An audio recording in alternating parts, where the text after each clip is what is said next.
Welcome. This is Remnants Podcast, and we are your hosts. I'm Kayla. And I'm Emily. This is going to be a podcast about haunted places and their history and our thoughts on that place.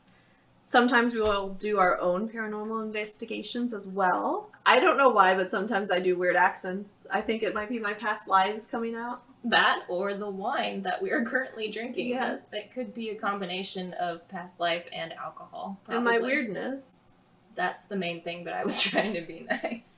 We've been thinking and workshopping about this podcast for months. And so yes. I think we're just so excited and ready to be sitting down today and recording and getting our thoughts out there. Yeah, and we definitely have a lot of thoughts because I thought I had a lot with 2 pages of notes, and then Kayla comes over and she has 17. And then I find out that she has a short history and a long history, which is, I don't know if the difference of 1 page and 3, but I under-prepared apparently. So that's what you're in for. Yeah. I'm sorry. So I know you were a really creepy kid. Yes, I was. Because I can't forget you mentioning that you collected pictures of dead people. No, that's not it. So I used to I watched something on the History Channel about how, I don't remember if it was in the late 1800s or the early 1900s, but when children passed away, parents would have them photographed so they would remember them, but you could always tell by their eyes that the children weren't alive. And so, my mom and I were big in going to antique stores, and so, and it's so sad because there's just always a ton of boxes of pictures, from, I guess, I don't know, families that just don't want them or the family dies out. Anyways, there's just a lot of old pictures in antique stores, and so as a kid, I would just go through them and try to see if I could find dead children pictures. That sounds so horrible. So I like that I said dead people and you're like, no, that's not it. It was dead kids. Yes, it was. But it's a historical fact that it's something in America that our culture did. That's fine. It's fine. It's fine. See, I thought I was weird, but I just liked to watch, I don't know, whatever the popular ghost thing was when we were kids. I don't even know, but I liked all the ghost shit. And I thought I liked it until I went to actually go to it, because I used to live near the Queen Mary in California, and I thought it was really cool, and I knew all the stories. And then I went there, and I had to be escorted off the ship because I was so scared. But I was also 8, so I don't know. It's legit, but I mean, I think maybe I'll talk. I don't know if I don't know. When we went to the Sallie House, I was pretty scared. But, I mean, we stayed. We did. We stayed the full hour. Yeah, which I guess that's what this episode is about, is the Sallie House in Atchison. Yes. Which Atchison is... So we're based in Kansas City, Missouri. Mm-hmm. There is a Kansas City, Kansas as well, but as a separate city. Kansas City, Missouri came first, and then the state of Kansas came and had to just, confuse everyone. But... Kansas City, Missouri. The point of the story is it's Kansas's fault. It is. Where was I going? I just get so... anyways. I just get very... This is part of the 3-page history. We're going back to the bullet points. But anyway, okay, so our focus of our podcast, because we are based in Kansas City, we're going to talk about mostly... places in this area, and the Sallie House is in Atchison, Kansas, which is just 30, 40 miles north of Kansas City, and right along the border. I mean, it's right there along the river and along the border of Missouri and Kansas. So though Atchison is in Kansas, it's right there. It's acceptable. It's acceptable. Yeah. I feel so lucky to be so close to something so horrible. Not Kansas, the Demon House. Yeah, it's the most. I don't know, it's pretty famous in at least the paranormal community, and it probably is why a lot of people have even heard of Atchison. Mm-hmm. Atchison is the birthplace of Amelia Earhart, so they probably rather that be their claim to fame. I don't know. I think the demon is more interesting, personally, or not the demon, who knows? Yeah. For sure. But yeah, I've known about the Sallie House for a while, like I said, just being so interested in paranormal stuff as long as I have been. Do you have any, what got you started being interested in dead kids and all of that? I really don't know. As long as I can remember, I've always loved the paranormal and ghost like you said, ghost shows. I know I specifically, which I'm going to date myself as a 90s kid here, but used to record on tape episodes of Scariest Places on Earth, which I think love that show. Linda Blair hosted. I'm pretty Is that sure. the lady from The Exorcist? Yeah. Oh. And I used to record these, and then there was this one episode in particular that had this house. I should find this episode, but it has this house in southern Missouri that had like crazy poltergeist activity, and I thought it was so cool, and I would like take it to sleepovers and show my friends. They either, I was never bullied for it, so they either found it interesting or were just really nice to me. You still have friends. Yeah. But You did make me watch paranormal shows when I went to your house. It hasn't changed. Well, I used to, and when I lived in LA, I would host Ghost Adventures watch parties with my roommate. We had a lot. We had some really fun parties where we would just watch Ghost Adventures. You can get some solid entertainment out of that. I don't know if it's necessarily scary, but the Sallie House episode of that show is very good. It's very entertaining. Yes. I know mine. I had a personal experience when I was, I don't know, like, I feel like my default age when I talk about childhood is 8. I don't think I was 8 for this as well, but we're going to say 8. After my grandmother passed away, we got a bunch of her furniture, and we kind of assimilated it into our house. So we just had, we had a bunch of my deceased grandmother's furniture in our house. And I remember I was walking out of the bathroom after taking a shower, and I thought I saw my mom sitting in dead grandma's chair watching TV, like with her arm raised, like she's changing the channel, and she's wearing this old nightgown that apparently was also my grandma's, because why not? That's not weird. And then, I'm walking forward asking my mom what she's watching, because I guess I'm nosy, and she didn't answer me, so I asked again, and then from behind me, my actual mom asked me who I was talking to. So I turn around, and there's my mom with laundry. Turn back around, there's an empty armchair with nobody in a nightgown. And I know for a fact that actually happened, because I did talk to my mom afterwards, and she still remembers the whole conversation. And she didn't send me anywhere, so she must not have thought I was crazy. But I think I saw my grandmother, and that's the only, very specific thing I've had happen. I've seen a couple things. Yeah, I've seen a couple things that I feel like I could write off as maybe being half asleep or something, but that I was legitimately awake. And it's enough for me to be like, well, you got a witness, your mom. Yeah, she saw me talking to nothing. So either I need medication or I saw a ghost. That is why I still think there might be something, even if I go, if we go to, when we went to the Sallie House, I both really wanted and didn't want anything to happen. Yes. And I didn't expect anything to happen, but I was really hopeful at the same time. And I have that experience to kind of make me think that it's possible, even if it seems really unlikely, if that makes sense. And that's about it for me. I've just always liked creepy stuff and horror movies and all of that. So it kind of all just ties together. And see, I'm not big on the horror movies, but I love, the ghost shows. And I don't know, maybe it's the history aspect of it that's so interesting. You like history? What? Oh, I know. What did you study? I did.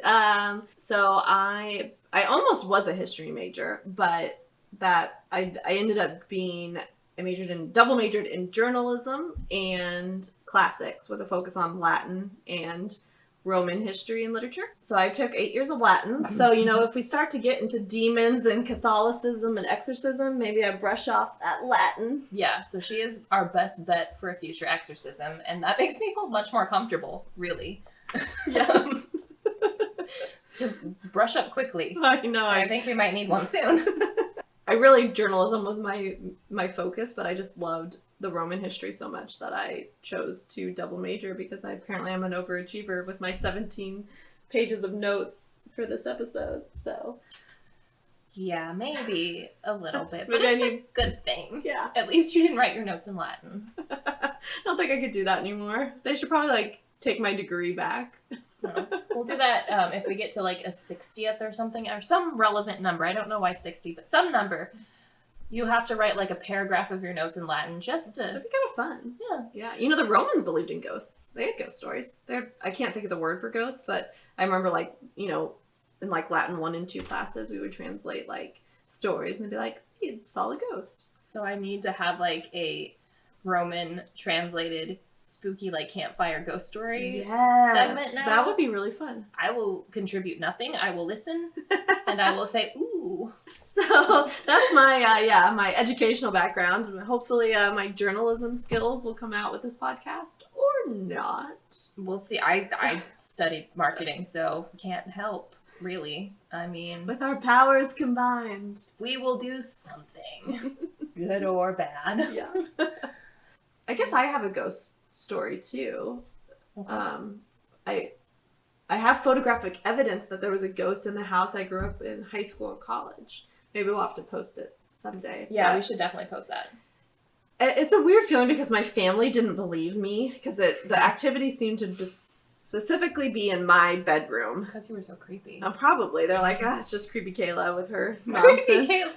With her nonsense ghost stories. Creepy with a K. But I'm very obsessed about closing all my doors at night when I go to bed and I sleep in a pitch black room. Like, so I just, that's always been, since I was little, all the doors have to be closed.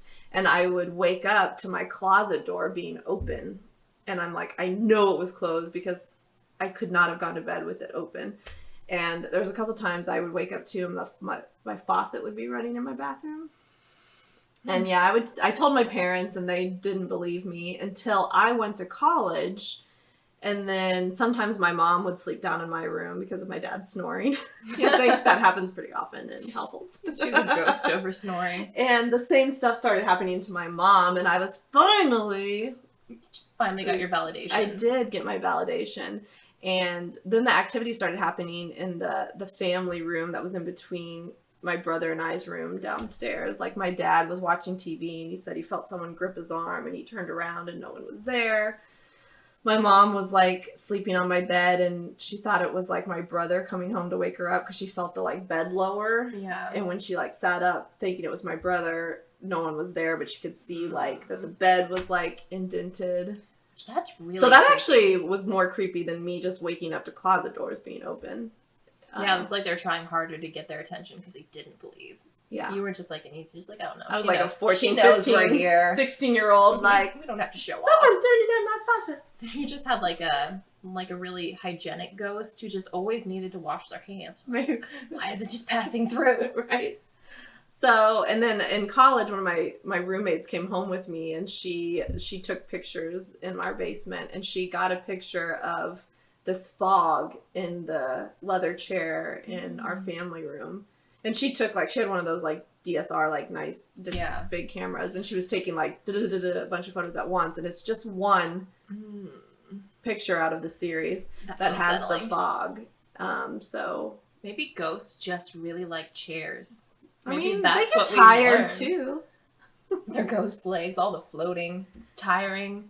Didn't you say that your family house has basically like a museum in it? Yes, and that's what we think, because like that house was a new build, and before it was just forest land, so like there's no history there of someone dying in the home. But my dad does collect World War II stuff, and so and that was, so my bedroom was in the basement, and my dad had all that stored in the storage room that was directly behind my the wall. Which is shared. really cool. So we think that's why it was like centered in my room and the family room, because the wall on the other side was where he stored his World War II stuff. So we think it might have just been some residual energy from a uniform, or You've just like got an entire battalion in your house and you just like they're everywhere. But there doesn't seem to be any activity in my parents' current home. I don't know. Maybe they just like that one. Yeah. They don't want to leave. It was interesting when that house was being built. The builder like joked that my parents were building on an Indian burial ground because he had 17 injuries while that house was being built, and he's like, I've never had so many injuries on a house before. But that would freak me out so much. And be like, actually, we're moving. You're gonna have to pick up all your progress and take it here, and then if people get hurt, we're gonna move again until no one gets hurt. So it's funny, he kind of joked about that before we moved in, and then I had my own experiences. Like, who knows? It could have been. Who knows what it was? Yeah, but I don't know. I've never had any ghost experiences since then, so I do think, I don't know. Yeah, it might be tied more to like places. So kind of related to what you just said about land, that's a good place to start kind of talking about Atchison, because like we said before, we've been sitting on this particular story for a while, so we've kind of got a lot gathered in our heads and our 17 pages of notes. I guess 19 technically, if you add my measly contribution. No. But Atchison itself is a very interesting place for just paranormal activity. It's, what is it, the most haunted town in Kansas? In Kansas, and possibly the U.S. I wouldn't be surprised, because just the amount of stories and the city itself. And side note, I completely made up this word or this phrase, but it's kind of got like the paranormal, and I have like the air quotes going. It's got the paranormal trifecta, where it's kind of situated in this perfect situation that, by a lot of paranormal theories, creates paranormal activities. It's a perfect storm. A perfect storm for the spookies. Mm-hmm. But it's got like, so it's got a bunch of limestone, because Kansas and Missouri are just basically, apparently just all limestone. Mm-hmm. It's got rivers, and it's got train tracks. And I'll kind of explain why those are important a little bit more. A lot of people have different theories on why Atchison might be so haunted, kind of going back to what I just mentioned. And then there's also, everybody kind of likes to jump on the, you know, maybe it was a Native American burial ground bandwagon, because that's pretty much the United States' favorite scapegoat for anything bad. I think from when what research we did, it seemed very unlikely that that was kind of any significant factor. Right. In, like, obviously there is plenty of Native American history in the area, but very unlikely that that's what's contributed to all of the activity in the town. So going back to those other things I mentioned, the paranormal trifecta, the reason why some of these things are so important, I'm sure anybody who listening to this podcast probably has heard about, you know, the importance of limestone with the paranormal, and how, is it called the stone tape theory? Yes. How limestone is thought to record activity and sort of be a big cause in residual hauntings, and sort of somehow the limestone absorbs energy and then replays it over time. And there's absolutely no reason why that would happen. No scientific evidence, but it is a very, like you said, it sounds super cool. It's a popular theory in the paranormal world. I do like the theory. It's really fun. And it helps play into the trifecta. It does. And my whole trifecta is like a moot point without it, so I'm keeping it. Yeah. I mean, I like it. We don't know for sure. I don't. I mean, I'm all aboard the limestone train, even if it doesn't make sense. Yeah. Speaking of trains. So, whole train track and river thing kind of plays into sort of like a, I guess you could say transient nature, or transient idea of what ghosts and hauntings might be, whereas maybe like energy doesn't necessarily live somewhere, but it might travel.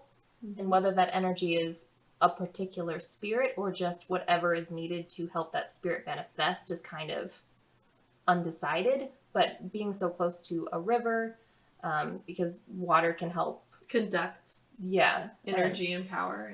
And Atchison is very close to, is it the Missouri River that it's right on? Yeah, it overlooks the Missouri River. Yeah, so sits up on bluffs. The Missouri River is like super crazy and scary and very fast. So, I mean, in theory, maybe it conducts energy faster. I don't know.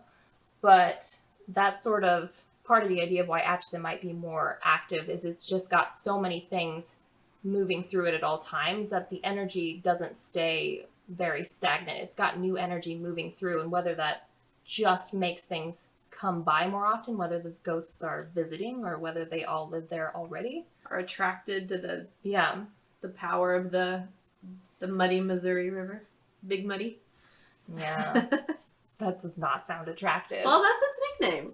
I didn't know that. Yeah. That's disgusting. Well, the Missouri River, it is very brown. It's not pretty. Gross river. But I think it's because it's so powerful, so it's pulling, and it's the longest river in the U.S. It's not the widest. I think that's the Mississippi, which is also in Missouri. but Missouri's the longest, and so it's just pulling energy from all over. Kayla's here for actual knowledge. No. I just pretend I know things. And I also grew up here, born and true. raised. So Yeah. I think this is a side note, but every time I see the Missouri River, I think of that one scene in the new, I don't know if it's the newest War of the Worlds anymore, but the Tom Cruise War of the Worlds, where the bodies are all slowly floating down a river. do you know that happened?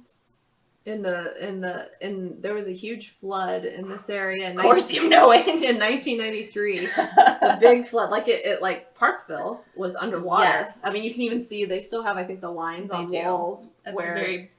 But the problem is, so like a lot of cemeteries were underwater, and so then coffins were just floating away.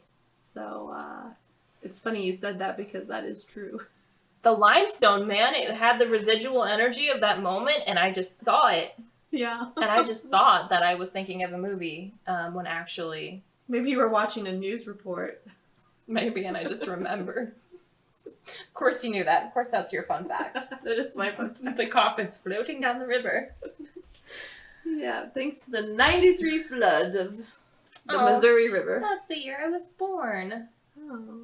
When were you born? Well, just a few years before, just a few. 88. So Missouri has the second largest number of caves after Kentucky. Yeah. And so with caves, you also have all this water, like springs flowing under the state of Missouri. There's actually over 1,000 springs under Missouri. And 11 of those springs discharge over 50 million gallons of water every day. So that's just, you've also got like the Missouri and Mississippi rivers, which are very powerful on either side of the state. And then you've got all this underground water that's very powerful too. So it's like basically just a bunch of ghost juice. Yeah. Underground ghost juice. Yes. And that's why, I mean, kind of tying back to why we want to do this podcast, like I feel like, you know, Missouri is a flyover state, and, you know, there's a lot of ghost stories on the East Coast and the West Coast, but, like, there's a lot of paranormal happening in the Midwest as well. We're not. There is. So we want to tell you about it. Yeah, like, I actually, like, Missouri's decent for a state. And I'm from California, so it's kind of like, it was kind of major whiplash moving here, and you've lived in California, too. But it's a cool, like, Kansas City especially is a very cool little town, and... There's a lot of history here. Mm-hmm. And... I mean, I feel just honored to be so close to Sallie. Hopefully not any closer than I technically am geographically, because I'm still worried. You were in her house. I know. For an hour. I know. Broad daylight. And I'm concerned that she didn't stay there, but... I'm not sure she was there when we were there, but... We'll talk about that more. We'll talk about that more. So as you were saying, Emily, with like, I don't know, with the river, the Missouri River, so Atchison sits on... I guess, let me start over. Okay. I know, once we get into the meat of it, I'm like, oh my god, so much information. So much information. So going back to how you said that Atchison has kind of the trifecta. It's got the water, it's got the limestone, it's got the train tracks.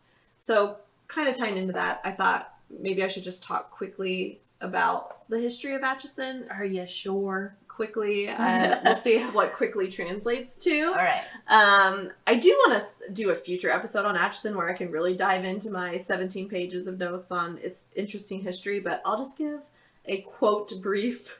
Maybe we should overlap. like do just a video PowerPoint where like you're literally, it's a recording of you. Yes. And then we've got it on a projector screen, and you've got the little like pointy stick thing. I can have and all my just notes. pointing. I don't have to be there. I'm kidding. I'd be there. I just would be doing something else. You could, run the PowerPoint. I'll tell you next. Yes. Next. Yes. That'll be. We're gonna have an entire YouTube channel of PowerPoint presentations.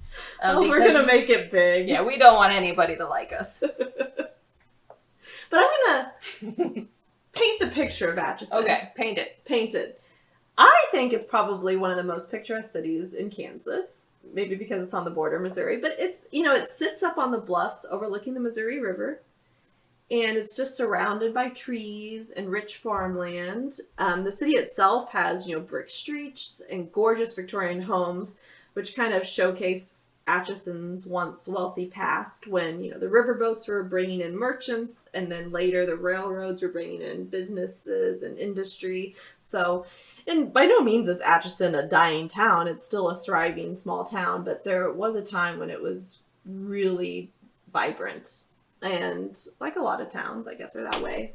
So Atchison does have, you know, because railroad was a big industry, so it's got the railroad, blah, blah, blah. It's on the Missouri River, blah, blah, blah. It's sitting on limestone.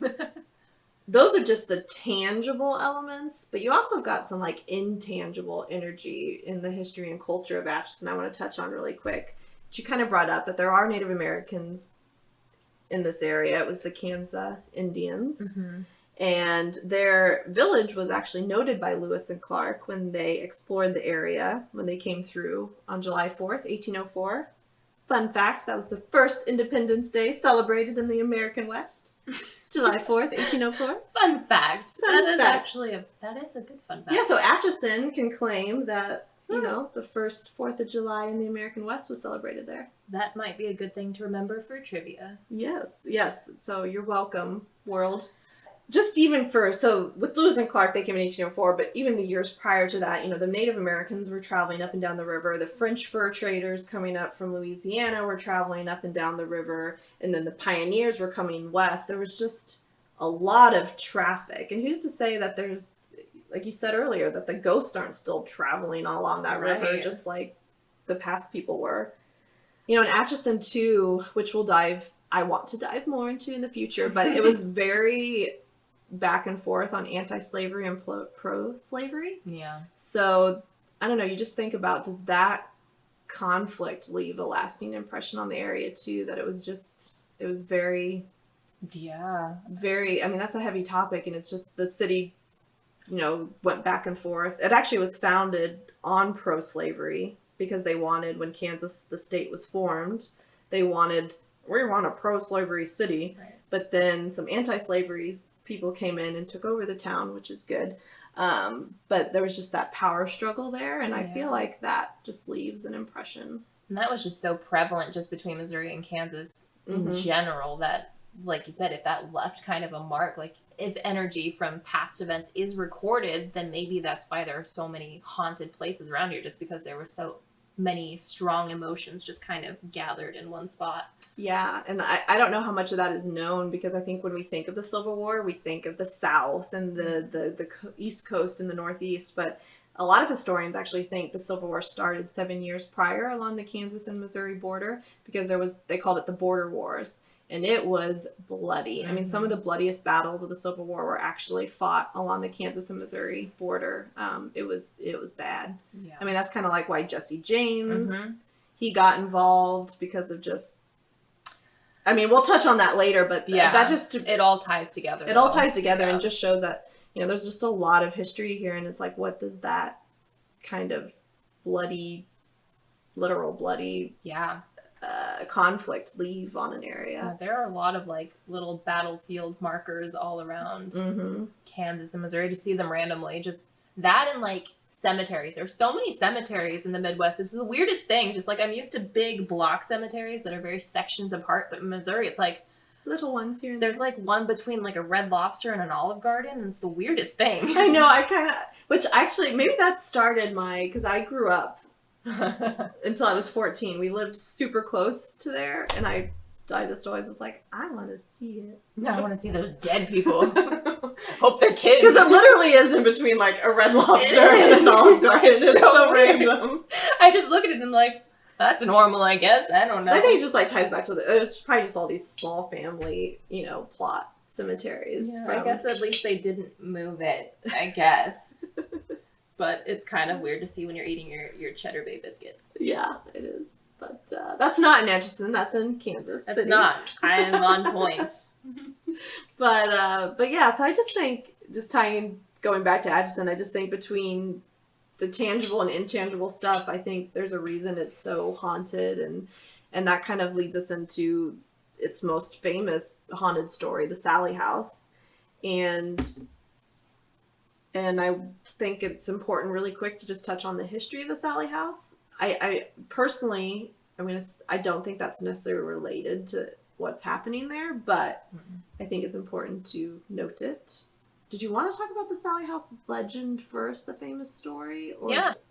Okay, so the Sallie House legend. Right. Or I can... No, I can do it.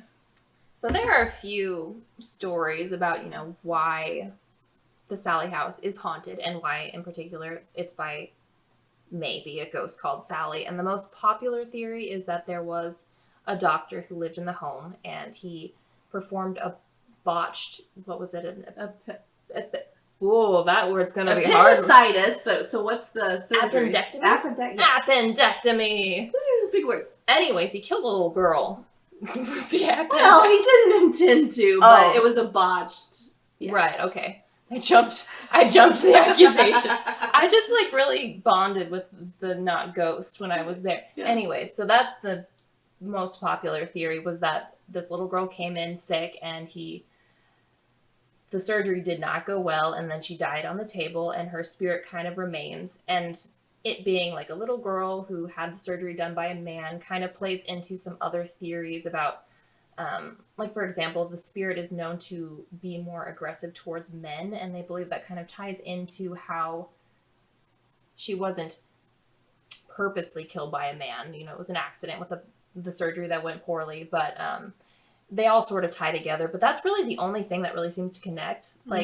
Yes, the spirit people see is a little girl who, in theory, is wearing clothing that matches the time period that this alleged Sallie died. But just that and the sort of distaste towards men is the only thing that really kind of fits that narrative, really. But that's the main legend surrounding that you're the house. Gonna see. I mean, I think even on maybe the Atchison visitor website, that's the story they tell. That's the most, even at the house, they have a little doctor's bag set up on a table, which it was for a time. It was a doctor's office, but there's no evidence of the story being true. Right. There's actually no evidence really even of a Sallie living in the house. It was first attributed by a medium in the 90s. Felt the presence of a girl named Sallie. But which, did she come after the Pickmans thing, or was that sort of during the Pickmans? During would make sense, because I remember, because they were trying to figure out what was going on because something was happening, so they brought someone in to help investigate it, and that's where it all came about. Right. But it's not to say the story's not true, but there's just no historical evidence to back it up. It's definitely, I feel like it's very common with any ghost story where there's the most popular story, and then there's kind of all the theories surrounding it, and whether, is the story true? Is it not? I've definitely heard mixed things about whether or not that story seems plausible. But that is the most commonly accepted one. Yeah. As to where this Sallie came from. Yep. Getting boring here for a few minutes. My specialty. No. I'm just going to quickly talk about the house and, the people that built it and leading up to, I guess, the infamous Pickmans living in there in the 90s. But, so the Sallie House, it's a nice 2-story, 3-bedroom, 1.5 bath home with a standard creepy old basement. Oh god, that basement is terrifying. We didn't even get to go down there. So many old homes have creepy basements. I don't know that. But that had it had a vibe. It did. I didn't like it. It was a bad vibe. But the house sits at 508 North 2nd Street in Atchison. You weren't even looking at your notes when you said that. You just knew. I just knew. Well, I say we've been researching this episode for so long. We have been. It's just the retention is impressive. Impressive. I thought I was going to have the one with weird accents. I just wanted to be Sean Connery for a second. I'll stop. Yeah, let me get back to my boring history. Such as, the lot was purchased in 1866 by Michael C. Finney.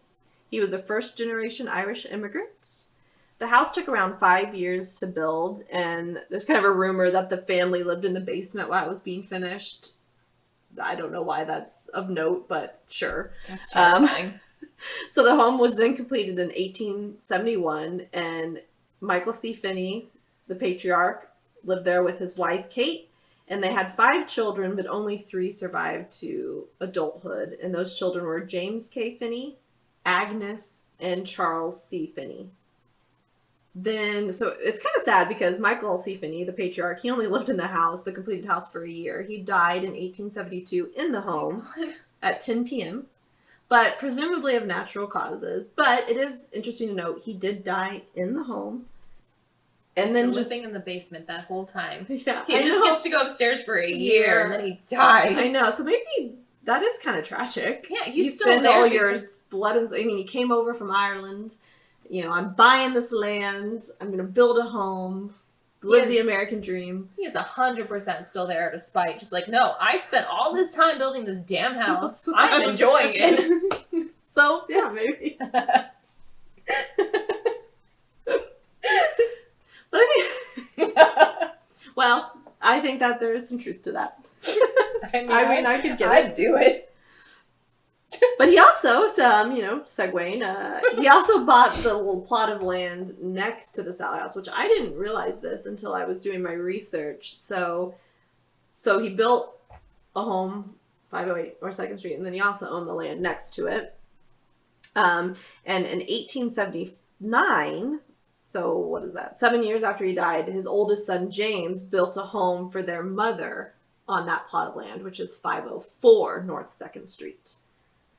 And then, I don't know why, but she then later deeded that home to another woman who then deeded that home to another family. But it did come back to the mother, Kate, in 1906. And then she lived there. So that's the house next door. So going back to the Sallie House, so after the father died, Charles C. Finney, which was the second son, he was actually practiced medicine out of the home. So that's where, if the story of the botched appendicitis removal is true, it's probably Charles C. Finney. Right. Is the most makes the most sense to apply it to him. But so he lived there until 1905. He got married the year before, and then he built a home on the other side of the Sallie House and moved in with his wife. And then Agnes, the daughter, lived in the Sallie House with her husband, William True. She moved back in 1906 when Charles moved out. So basically, that's just a lot of information you don't really need to remember. But basically, the family stayed in or next door to the Sallie House since they built it or finished building it in 1871. So Agnes then was living in the Sallie House, like I said, with her husband, William, until he passed away in 1918, and she continued living there until she passed away in 1939. So from 1918 to 1939, she actually ran the house as a boarder house because she was a widow and needed income. Right. So that also could apply to, that means you're going to have a lot of transient people and just traffic in and out of the home. That definitely seems to be a theme with that house where, like, it's never just like a single stable like family unit. It's people come in and out a lot, because I know, like, up until now, obviously it had history as like a rental property. Mm-hmm. But so it kind of did, starting in 1918 in a way. So, which is interesting. So Agnes passed away in 1939 in the home, but she had been ill. So again, just a natural death, but it is a death in the home specifically. So then from 1939 to 1958, it just passed through a bunch of hands, just different tenants living, in and out. And it's hard to say, is that just typical rental history that people come and go? Or is that, I don't know, something happened and you didn't really talk about ghosts back then, so you're like, nah, we're just going to move. Weird shit's happening. We're just going to move. I don't know. But from 1958 to 1990 was like the next longest tenant. Ethel Anderson lived there. And she didn't really report any weird activity. So either she just ignored it, or maybe because she was a female, I don't know, maybe it was quiet. Maybe the home was quiet for her. And that definitely seems to be a theme, but also just like the name Ethel gives me like just an image of somebody that would ignore just like random crap happening around them. Just like, meh. I mean, it is easy to brush off a lot of that, like electrical, like the lights flickering. I mean, it's an old home. You just be like, I don't know, it's just bad electrical. And if you don't feed into the activity, sometimes you can't feed it enough energy to continue. Mm-hmm. So maybe Ethel just did not have any time for that nonsense, and she happily rented the house for quite some time. Yeah, from 1958 to 1990. So what is that, like 30 years? That's significant. Yeah, so Maybe Ethel did it all. it's true. Maybe it's Ethel still living. Ethel's the one. Yeah. So Damn you, Ethel. So there was a family in between Ethel living there and then the Pickmans moving in. So they moved in on December 31st, 1992, and they were pregnant, about ready to have their first child. And that's kind of where the Sallie House becomes famous, is with Tony and Deborah Pickman living there. Because prior to that, like I said, no one really reported activity. It's not to say it wasn't haunted, but it was probably minimal, or I don't know, maybe people just didn't talk about that stuff back then. But it definitely, I mean, it escalated when the Pickmans moved in, for sure. The Pickmans' story, it reads very much like a really stereotypical, like, ghost story. Like, I feel like it fits every classical ghost movie you could think of. They move in, they just had their son, I believe. So I think everything started pretty okay, pretty normal. Yeah, I think they had like electrical stuff, like I said, and because I think they like contacted their landlord and were like, hey, maybe you should have an electrician come out, and he was like, it's fine. Which I think the first time they were kind of alerted to things being super abnormal was their neighbor asked them why they left their son's light on in his nursery on like all night long. And Deborah denied having done that because, like, obviously that doesn't make any sense. But the light, you know, according to what they said, had been left on, and their son kept waking up kind of as if somebody were trying to play with him. Which, woke up like startled, or? Yeah, startled, and I don't know if it was like kind of, because there's a difference with a kid. Like, if they wake up upset, like, that's very obvious. But if they wake up specifically having been described as, like, if somebody was trying to play with them, I'm imagining, like, laughing and actually, like, because my son's done that before, where he kind of will just look at nothing and then just start laughing. And it's terrifying. Like, you're just like, what are you seeing that I'm not seeing? And a lot of people say that kids can kind of pick up on the paranormal more than... They're not closed off to it like we are. Yeah, so, like, maybe their son was seeing something legitimately that was there. Mm-hmm.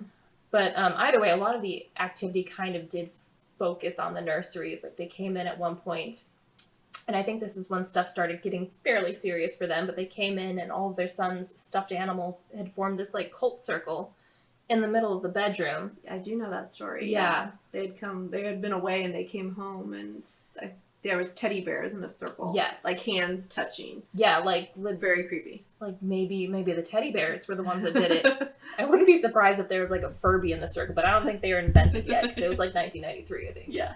But if there had been Furbies, it would have been part of the cult. But there was that, and there was, like, spontaneous fire starting in the home, which is almost more like a poltergeist, kind of. Like, some of the activity seems very poltergeisty initially, but there was, like... Some of the toys, I think, would spontaneously catch fire and be thrown across the home and things like that. Just, it progressively got worse. And he and Tony had a lot of scratches. Yes. And that, some of the scratches kind of play into something I'll talk about a little bit later with the second theory that I think is the one we both favor about what might be happening. It's definitely the one I lean towards. But yeah, he was getting scratched. And there was also... And this, again, kind of fits a very archetypal theme with hauntings, where the wife felt very comfortable in the home and, like, very at ease and wanted to be there. And the husband would gradually grow more aggravated and kind of aggressive and distant. And Tony was actually having very violent thoughts towards Deborah, nearing kind of when things were getting very bad for them. And I think that's part of the reason they ended up just leaving the house entirely, was he was legitimately having thoughts that he wanted to hurt her or kill her. And I think he actually saw Sallie, whatever was presenting itself as Sallie, which he did see initially as a little girl, but he did mention later that things started to change and she started to become more not a little girl and taking on a form that doesn't make sense for some sort of, like, human entity. Mm-hmm. But that's kind of the very basic, like, ghost story element of it. But it does kind of tip into something a little bit more insidious, which I think is more interesting, possibly. Yes. No.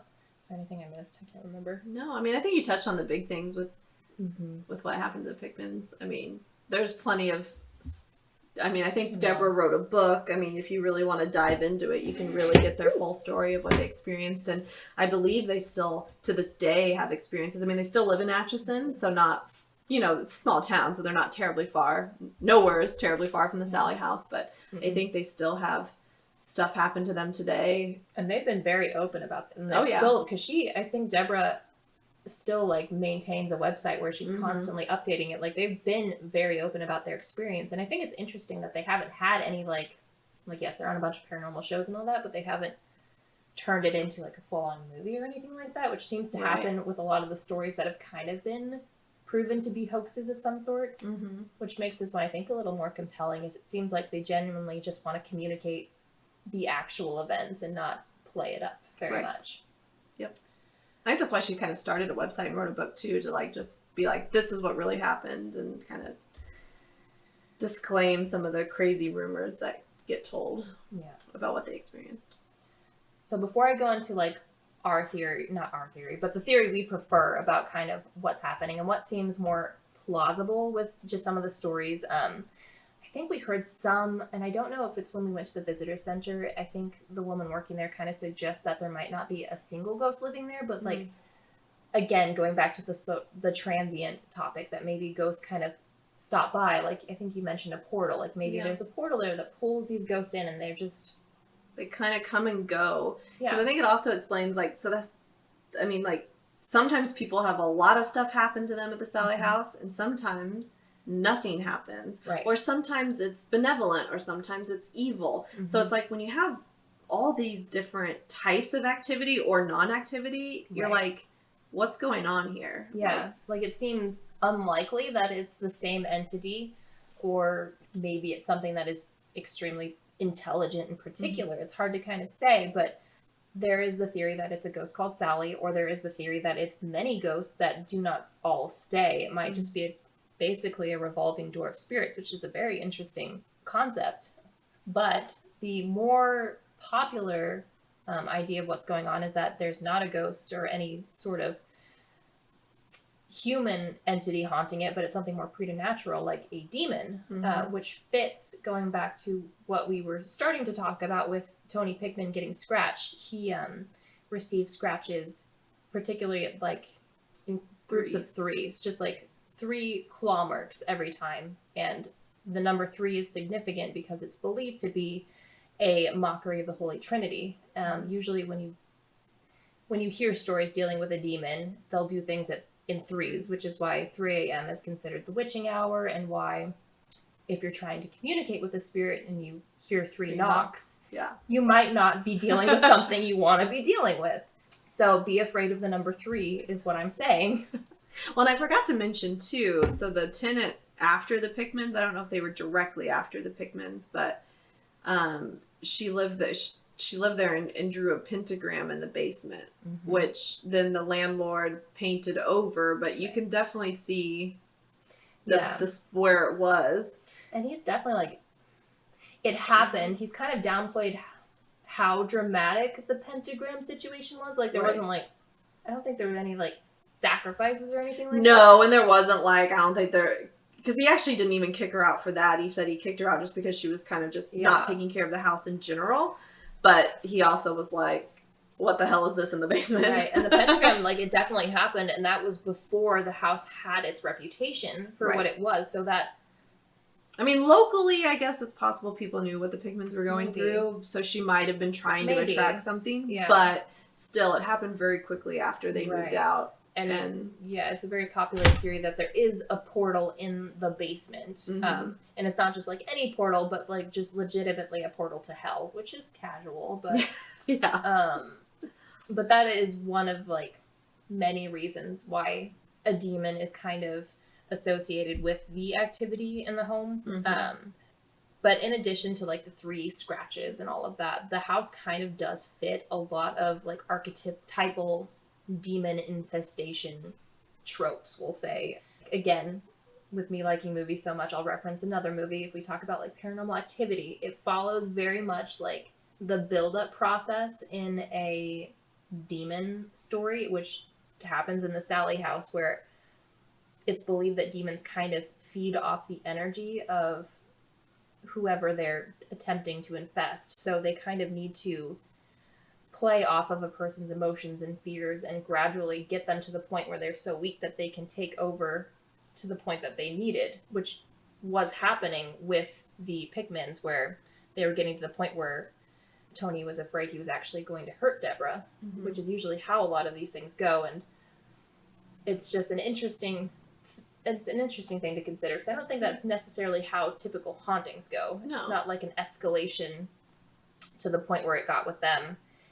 Another thing that's kind of stereotypical, I guess, with demons is they try to present themselves as something unassuming, and it's very common. And I think Sallie House is a big kind of reason why this might be a main idea, but a lot of times people believe that demons will present themselves as like a children or somebody who's weak or elderly or just something that would put someone at ease. So benevolent. Yeah. I mean, let's think about like, I don't know, like Annabelle. Like Yeah. you've got something inhabiting a doll, and it's not very scary if whatever you're dealing with is coming through a little Raggedy Ann, but it ends up being something very malevolent. And that's kind of one of the theories with there not being like any specific historic evidence of somebody named Sally that fit the description of what was seen as Sally. That is where the kind of belief that maybe it's something just playing the part of a little girl named Sally comes into play.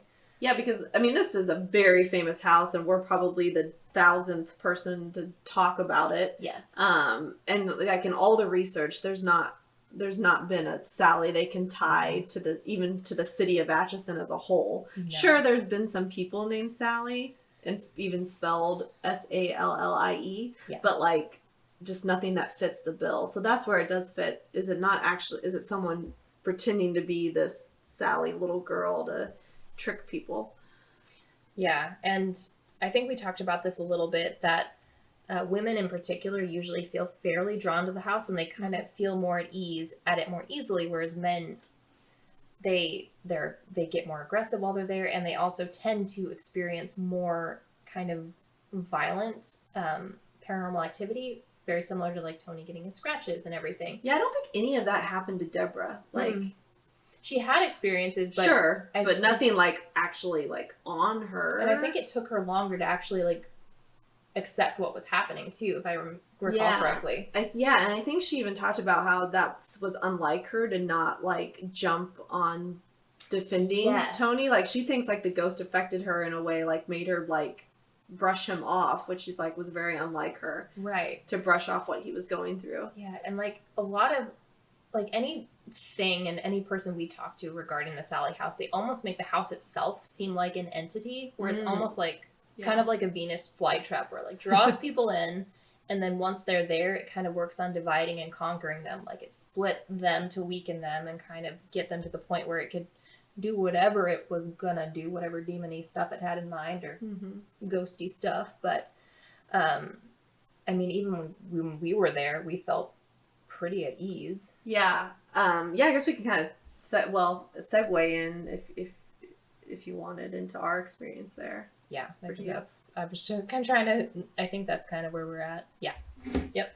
I mean, when we first walked in, we felt very, It just felt really heavy when we first entered, and just like, I was like on edge. Yeah, and I definitely, and it might just be the way the tours are set up, but I definitely felt like I was trespassing. Right, and so that's why I don't know, like, how much of that was the house making us feel that way, or did we just feel weird because we were entering a home by ourselves without what we had never been in before. Yeah, and knowing everything we knew. Like, there were so many things that could contribute to it feeling so uncomfortable. Right. But it definitely does feel like something's watching you when you're there. Oh, yeah. Which was not pleasant. No.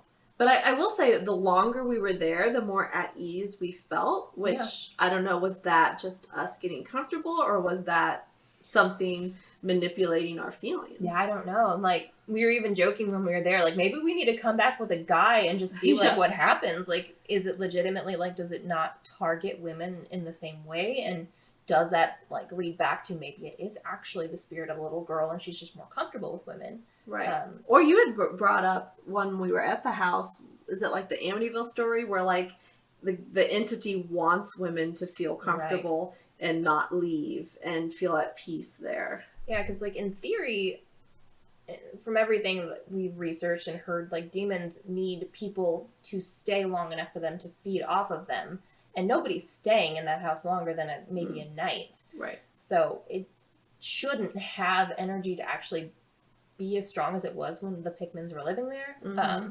So maybe that is, it just wants people to feel like they're comfortable and at ease long enough to not leave immediately, because it's just getting everybody there in like hour-long bursts. And it's just like, what the hell? Yeah, it could actually kind of piss it off too. I was like, come on, just stay. Yeah, because if for those of you who don't know, like no one lives in the house currently. It's just you can book it during the week for like 1 hour tours, and I think on the weekends you can book an overnight. Yes. But no one actually currently lives there. So that's also, I mean, it just goes back to it's very transient again, you know, like a lot of people coming and going. Yeah. And a lot of personalities coming and going. Mm-hmm. Yeah, hopefully whatever's actually living there stays there.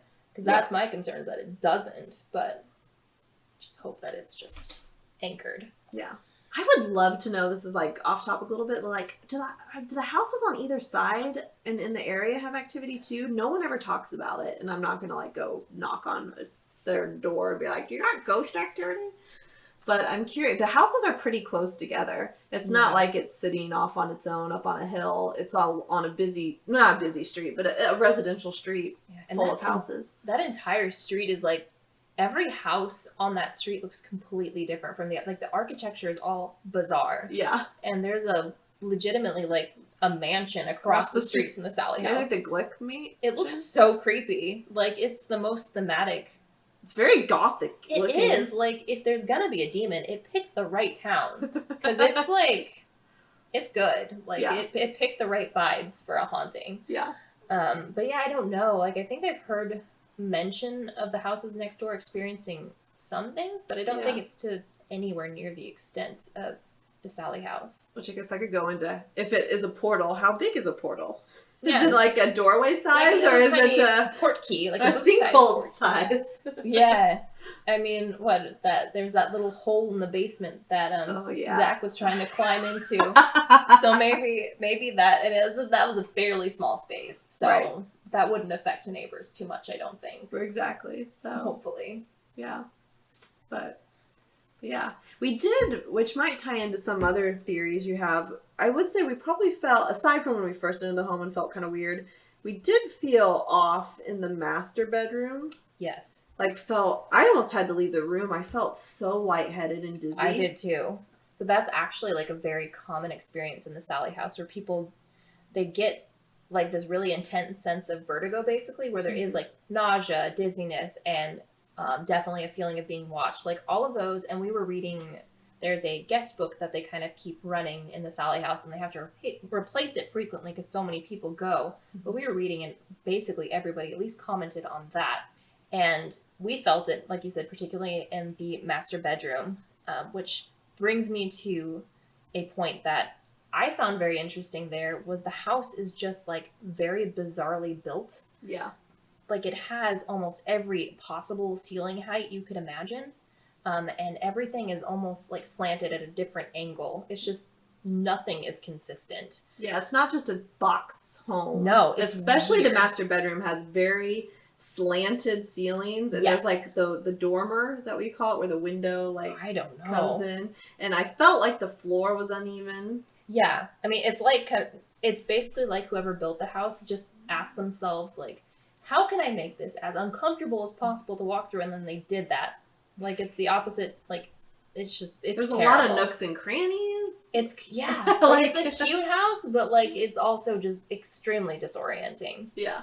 So we were talking about that a little bit. I don't remember if it was that day that I looked it up, but there is actually sort of I don't know if it's necessarily a paranormal theory or if it's sort of an explanation for paranormal experiences, where basically there's something called a funhouse effect, where if floors or ceilings are just slightly offset from each other, or if the angle is just a little bit out of the ordinary, it can create this feeling of disorientation, which can lead to nausea, dizziness, and a feeling that you're being watched, because basically your brain's telling you that something isn't quite right, and it's trying to adjust to that, which just causes these feelings of unease, and that's 100% what we were feeling. Oh, yeah.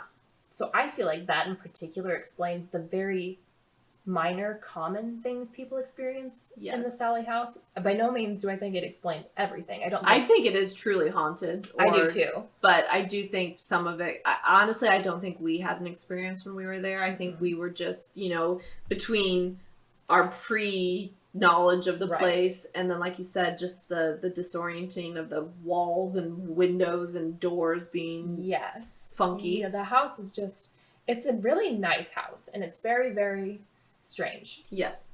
And yeah, I do think there's something there, but I think what we felt was not it. Yeah. We came when the ghosts were on vacation. Yeah, which I'm fine with. Yeah, it's probably for the best. Although I will say that night, I had trouble sleeping. I think I had post anxiety, like, oh my god, what if I brought a demon home with me, or something followed me home? I felt guilty. Yeah. Like, I was like, what did I just do? Just for fun? I just went and messed with a demon? Like, what if I brought it home? Like, why did I even do this? And it didn't help because I don't know if it was that night or just that I think it was week. that night, that day. That BuzzFeed Unsolved released their episode, their, like, final episode going to the Sallie House. And they had so much shit happen in the nursery that we'd just been chilling. We chilled, like, in there for quite a while, just hanging out on the floor.